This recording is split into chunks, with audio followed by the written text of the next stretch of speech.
தமிழ்நாடு தவ்ஹீத் ஜமாத் சார்பில் முன்மாதிரி முஸ்லிம் இளைஞர்கள் செயல் திட்டத்தை முன்னிட்டு திருச்சி மாவட்ட செயல்வீரர்கள் கூட்டம் இன்று திருச்சி வரகநேரி தவ்ஹீத் பள்ளிவாசலில் மாநில செயலாளர் அலமீன் தலைமையில் நடைபெற்றது. பின்னர் செய்தியாளர்களுக்கு பேட்டியளித்த மாநில செயலாளர் அல் அமீன் கூறுகையில், வக்பு திருத்தச் சட்டம் தொடர்பாக உச்சநீதிமன்றத்தில் நடைபெற்று வரும் விசாரணையின் தீர்ப்பின் முடிவு இஸ்லாமியர்களுக்கு நியாயத்தின் அடிப்படையில் அமையும் என நம்புவதாகவும், வக்பு சொத்துக்களை பாதுகாக்கும் வகையிலும் அமையும் என்றும், ஒருவேளை தீர்ப்பு எதிராகமைந்தால் ஜனநாயக ரீதியான உரிமைகளை பெறுவதற்கு தொடர் போராட்டம் நடத்துவோம் என்றார். மேலும் தமிழகத்தில் இஸ்லாமியர்களுக்கான கல்வி மற்றும் வேலைவாய்ப்பில் பிரதிநிதித்துவம் குறைவாக உள்ளது. குறைந்தபட்சம் 5% இடஒதுக்கீட்டை வழங்க வேண்டும் என தமிழக அரசிடம் பல ஆண்டுகளாக கோரிக்கை வைத்தும் தீர்க்கப்படாத பட்சத்தில் இது ஆளுமரசுக்கு எதிராக வாக்களிக்கும் மனநிலையை மக்கள் மத்தியில் உண்டாக்கும் என்றார்.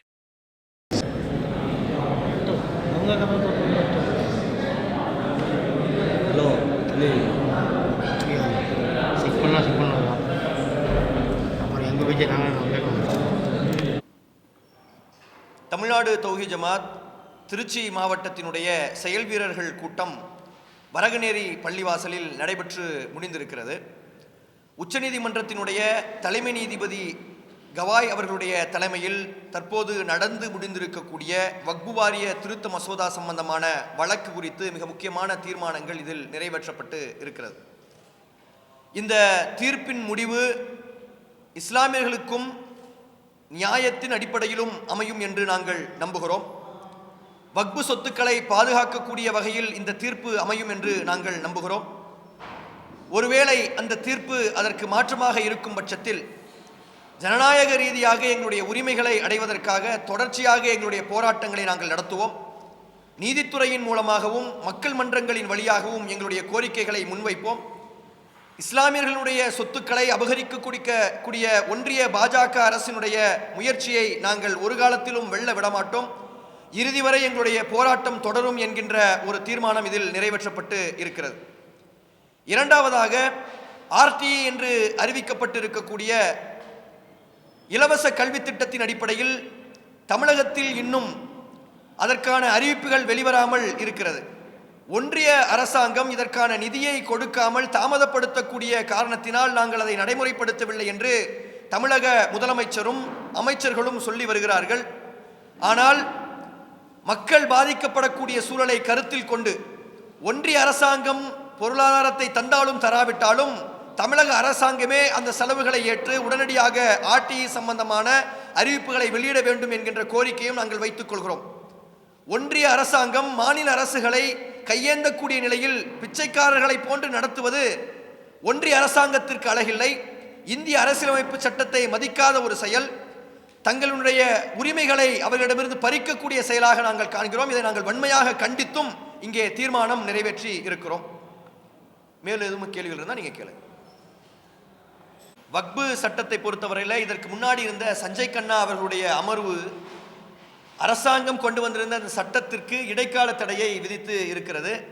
அரசாங்கத்தின் கைகளில் இருக்கக்கூடிய வக்பு நிலங்களை மீண்டும் வக்பு நிலங்களாக, அதாவது வக்பு நிலங்களை அபர்சாக நிலங்கள் என்று அபகரித்துக் கொள்வதற்கு முயற்சிக்கக்கூடிய அந்த நடைமுறைகளை தடுத்து நிறுத்தி இருக்கிறது. சர்வேயர்களுக்கு இருக்கக்கூடிய அதிகாரத்தை பறித்திருக்கிறார்கள், அது தடுத்து நிறுத்தப்பட்டு இருக்கிறது. வக்பு வாரியத்தில் ட்ரிபியூனலினுடைய அதிகாரங்கள் பறிக்கப்பட்டு அது கலெக்டர்களுக்கு மாற்றப்பட்டிருப்பதெல்லாம் தடுத்து நிறுத்தப்பட்டு இருக்கிறது. அந்த நடைமுறை அந்த தீர்ப்பு வரக்கூடிய வரை தொடரும் என்கின்ற ஒரு சூழல் இருக்கிறது. இதே நடைமுறை தொடர்ச்சியாக இருக்கும் பட்சத்தில் சிறந்தது. ஒருவேளை அவ்வாறு இல்லை, வேறு மாற்று தீர்ப்புகள் வரக்கூடிய நேரத்தில் நாங்கள் மேல்முறையீடுகள் செய்வோம். ஜனநாயக ரீதியாக மக்கள் மன்றத்தில் இந்த செய்திகளை கொண்டு போய் சேர்ப்போம். அதை விட இன்னும் முக்கியமாக இன்னொரு கோரிக்கையை நாங்கள் தமிழக அரசாங்கத்திற்கு வைத்துக் கொள்ள வருகிறோம். வக்பு வாரிய திருத்தத்தை அடுத்து, அதாவது தமிழகத்தில் இருக்கக்கூடிய இஸ்லாமியர்களினுடைய கல்வி வேலைவாய்ப்பு ஆகிய அந்த பிரதிநிதித்துவம் என்பது மிக குறைவாக இருந்து கொண்டு இருக்கிறது. இதற்கு முன்னர் இருந்த திமுக அரசாங்கம் தான் 3.5% இடஒதுக்கீட்டை இஸ்லாமியர்களுக்கு தந்தார்கள். ஆனால் இஸ்லாமியர்களுடைய சதவீதம் என்பது தமிழகத்தில் ஏறக்குறைய 10% இருக்கிறது. அதனால தான் நாங்கள் ஜாதிவாரி கணக்கெடுப்பை சீக்கிரமாக நடத்தி முடிக்க வேண்டும் என்கின்ற கோரிக்கையும் நாங்கள் வைக்கிறோம். அது தாமதமாகக்கூடிய பட்சத்தில் குறைந்தபட்சம் 5% இடஒதுக்கீடாக இஸ்லாமியுடைய இடஒதுக்கீட்டை அதிகரிக்க வேண்டும் என்கின்ற கோரிக்கையை பல ஆண்டு காலமாக நாங்கள் திமுக அரசாங்கத்திற்கு வைத்து வருகிறோம். சமீபத்தில் வந்திருக்கக்கூடிய மு.க. ஸ்டாலின் அவர்களினுடைய அந்த அரசாங்கத்திற்கும் கூட நாங்கள் இந்த கோரிக்கையை 3 தடவைக்கும் அதிகமாக வைத்திருக்கிறோம். எங்களுடைய நிர்வாகிகள் நேரடியாக சந்தித்திருக்கிறார்கள். 2026 தேர்தலை சந்திக்கக்கூடிய திமுக அரசாங்கமும் இந்த தமிழகமும் இந்த கோரிக்கையை எங்களுக்கு நிறைவேற்றி கொடுத்து சந்திக்குமேயானால் இஸ்லாமியர்கள் திமுகவிற்கு பெருவாரியாக ஓட்டளிக்கக்கூடிய ஒரு சூழல் இருக்கும்.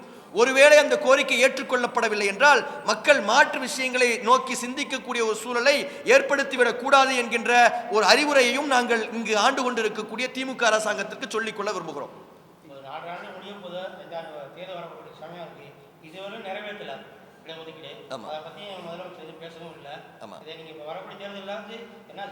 இல்லை, நம்ம நேரடியாக சந்தித்து கோரிக்கை வைக்கக்கூடிய நேரத்தில் நாங்கள் அதை நிறைவேற்றுவோம் என்கின்ற ஒரு வாக்குறுதியை அவர்கள் கொடுத்திருக்கிறார்கள்.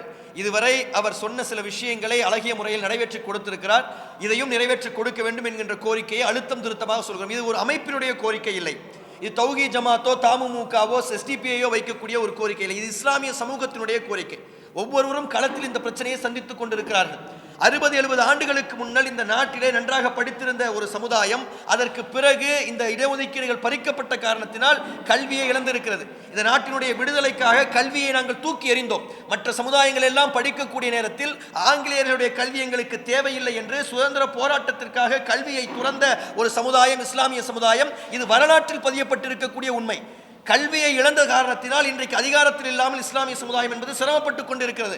ஒவ்வொரு பிரச்சனைகளிலும் இஸ்லாமிய சமுதாயம் மிகப்பெரிய பிற்போக்குத்தனமான நடைமுறைகளுக்கு இங்கு இருக்கக்கூடிய ஆட்சியாளர்களால் தள்ளப்படுகிறது. அப்படி இருக்கக்கூடிய நேரத்தில் கிரவுண்டில் இருக்கக்கூடிய மக்களினுடைய எதிர்பார்ப்பு கல்வியில், வேலை வாய்ப்பில் அவர்களுக்கு உண்டான அதிகாரம். அந்த அதிகாரத்தை அவர்கள் கொடுத்து விடுவார்களே, ஆனால் இது இயக்கங்களினுடைய கோரிக்கையை நிறைவேற்றியதாக ஆகாது. களத்தில் இருக்கக்கூடிய மக்களின் கோரிக்கையை நிறைவேற்றியதாக ஆகும். திமுக அரசாங்கத்திற்கு மிகப்பெரிய ஒரு ஆதரவை இது பெற்றுத்தரும் என்கின்ற ஒரு அறிவுரையை நாங்கள் சொல்லிக்கொள்ள விரும்புகிறோம்.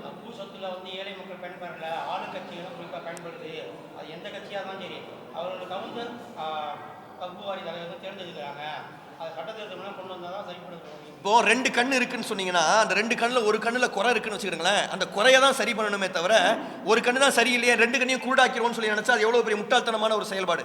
ஏறக்குறைய அப்படிப்பட்ட ஒரு செயல்பாடு தான் இது. வக்பு வாரியத்தில் முறைகேடுகள் இருக்குதான்னு சொல்லி கேட்டா எல்லா சட்டத்திட்டங்களிலும் எல்லா வாரியங்களிலும் இருக்கக்கூடிய முறைகேடு இதுலயும் இருக்குது.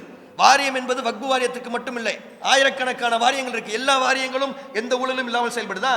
மனிதர்கள் எங்கெங்கெல்லாம் இருக்கிறார்களோ அங்கே ஊழல் இருக்கும். ஊழலை தடுப்பதற்கான நடைமுறையை இவர்கள் செய்ய வேண்டுமே தவிர்த்து ஒட்டுமொத்தமாக அந்த வாரியத்தை இழுத்து மூடுவதற்குண்டான வேலையை செய்யக்கூடாது. இந்த வக்பு வாரிய திருத்த சட்டம் என்பது மறைமுகமாக இல்லை, நேரடியாகவே வக்பு வாரியத்தை இழுத்து மூடுவதற்கான ஒரு நடைமுறை. அதை சம்பந்தமாக ஏராளமான தகவல்கள் எங்களுக்கு இருக்கு. நீங்க கேட்டீங்கன்னா பதில் சொல்லுவோம். வக்பு வாரியத்திற்கு என்று கொடுக்கப்பட்டிருக்கக்கூடிய நிதியை இவர்கள் குறைக்கிறார்கள். வக்பு வாரியத்தினுடைய சிஇஓவை நீக்குவதற்கான அதிகாரத்தை இவர்கள் கொடுக்கிறார்கள். வக்பு வாரியத்தில் இஸ்லாமியர் அல்லாதவர்கள் பாதிக்கும் அதிகமாக இடம்பெறுவதற்குண்டான வகைகளை செய்கிறார்கள். அரசாங்கத்தினுடைய கட்டாயமாக வக்பு வாரியத்தில் இருக்கக்கூடிய ஒரு சூழலை உருவாக்கி நடுநிலையாக இஸ்லாமியர்களே அவருடைய சொத்துக்களை நிர்ணயித்துக் கொள்வதற்கான நடைமுறைகள் நீக்குகிறார்கள். இது இஸ்லாமியர்களுக்கு மட்டும் கொடுக்கப்பட்ட உரிமை இல்லை. அறநிலையத்துறை என்று ஒன்று இயங்குகிறது. அறநிலையத்துறையில் இருந்து மேலிருந்து கீழே இருக்கக்கூடிய எல்லா அதிகாரங்களுக்கும் இஸ்லாமியர்கள் வர முடியாது. இந்துக்களை தவிர்த்து வேறு யாரும் வர முடியாது. நர்கிஸ்கான் என்கின்ற ஒரு பெயரில் ஒரு ஹிந்து ஒருவர் தஞ்சாவூரில் இருக்கக்கூடிய ராஜகோபால சுவாமி கோயிலுக்கு அரங்காவலராக நியமிக்கப்பட்டிருக்கக்கூடிய நேரத்தில் ஹெச் ராஜா அதை கேள்விக்குள்ளாக்கினார். அவர் ஒரு ஹிந்துவாகத்தான் இருக்கிறார், அவருடைய தந்தையினுடைய பெயர் தங்கராஜ், அவர் ஹிந்துவாகத்தான் வாழ்கிறார். அப்படி வாழக்கூடியவர் அவருடைய பெயர் நர்கிஸ்கான் என்பது இருப்பதற்காக வரக்கூடாது என்று சொல்லக்கூடிய பிஜேபியினுடைய நபர்கள் எவ்வாறு வக்பு வாரியத்திற்குள் இஸ்லாம் அல்லாதவர்களை கொண்டு வர முயற்சிக்கிறார்கள்? இது இரட்டை நிலைப்பாடு, இது ஒரு பிற்போக்குத்தனமான நடவடிக்கை, இது ஒரு பாசிசத்தினுடைய வெளிப்பாடாக நாங்கள் பார்க்கிறோம். இல்ல, அந்த நேரத்தில் மக்கள் முடிவு செய்வார்கள். இடஒதுக்கீடு சம்பந்தமான அறிவிப்பு வரும் என்று நாங்கள் நம்புகிறோம். அதை நோக்கி இந்த ஆளும் அரசாங்கம் செல்லும் என்று நாங்கள் நினைக்கிறோம். மக்களினுடைய குரல்களை கேட்கக்கூடிய அரசாங்கமாக இதுவரை இது இருந்திருக்கிறது, இனியும் இருக்கும் என்று நாங்கள் நம்புகிறோம். இந்த சமூகத்தில் அடிமட்டத்தில் இருக்கக்கூடிய ஒரு மக்களினுடைய குரல், எங்களுடைய குரல் வெளியே வருவதற்கான வாய்ப்புகளே இல்லை. மற்ற எல்லா சமூகங்களும் உயர்ந்த நிலையில் இருந்தவர்களுடைய குரல்களை ஆளும் வர்க்கத்தின் அருகாமையில் என்று சொல்லக்கூடிய வாய்ப்பு இருக்கக்கூடிய நேரத்தில் எந்த விதமான அதிகாரத்திலும் இல்லாமல் அடிமட்டத்தில் இருக்கக்கூடிய இஸ்லாமிய மக்களினுடைய கோரிக்கையை இந்த அரசாங்கம் காது கொடுத்து கேட்கும், அதை நடைமுறைப்படுத்தும் என்று நாங்கள் நம்புகிறோம். எளிய மக்கள் அவர்களுக்கு ஓட்டளிக்க வேண்டும் என்றால் அவர்களுடைய கோரிக்கையை நிறைவேற்றுவது கட்டாயம் என்பதை அவர்கள் புரிந்து கொள்ள வேண்டும். தமிழகத்தில் மாநில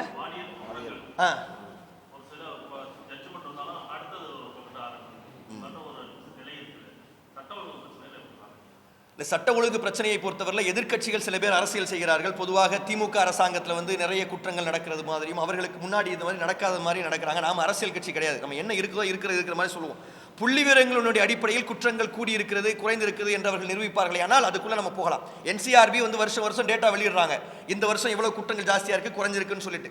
அந்த அடிப்படையில் உண்மையிலேயே எதிர்க்கட்சிகள் வந்து திமுக அரசாங்கத்தில் வந்து போன வருஷத்தை விட குற்றங்கள் கூடியிருக்கு என்று நிரூபிப்பார்களே, ஆனால் அதை நாம் ஒத்துக்கொள்ளலாம், அவர்கள் எதிர்த்து கேள்வி கேட்கலாம். அதை தாண்டி பாலியல் குற்றங்கள் என்பதும் கொலை என்பதும் தனிநபர்களுக்கு இடையில் இருக்கக்கூடிய சண்டை என்பதும் தொடர்ச்சியாக நடக்கும். அதை கட்டுப்படுத்த வேண்டும். சட்டம் குறித்த ஒரு விழிப்புணர்வை, சட்டம் குறித்த ஒரு அச்சத்தை மக்கள் மத்தியில் ஏற்படுத்தக்கூடிய வகையில் நீதிமன்றங்கள் வேகமாக அந்த வழக்குகளை விசாரித்து தீர்ப்புகளை வழங்க வேண்டும். சட்டம் ஒழுங்கை நடைமுறைப்படுத்தக்கூடிய இடத்தில் இருக்கக்கூடிய அந்த காவல்துறை என்பது பாரபட்சம் இல்லாமல் லஞ்ச லாவணியங்களுக்கு அப்பாற்பட்டு ஒழுங்காக நடைபெறுவார்களே, ஆனால் எந்த ஆட்சி இருந்தாலும் இல்லாவிட்டாலும் மக்கள் மத்தியில் இந்த குற்றங்கள் குறையும், பாலியல் குற்றங்கள் குறையும் என்று நாங்கள் நம்புகிறோம்.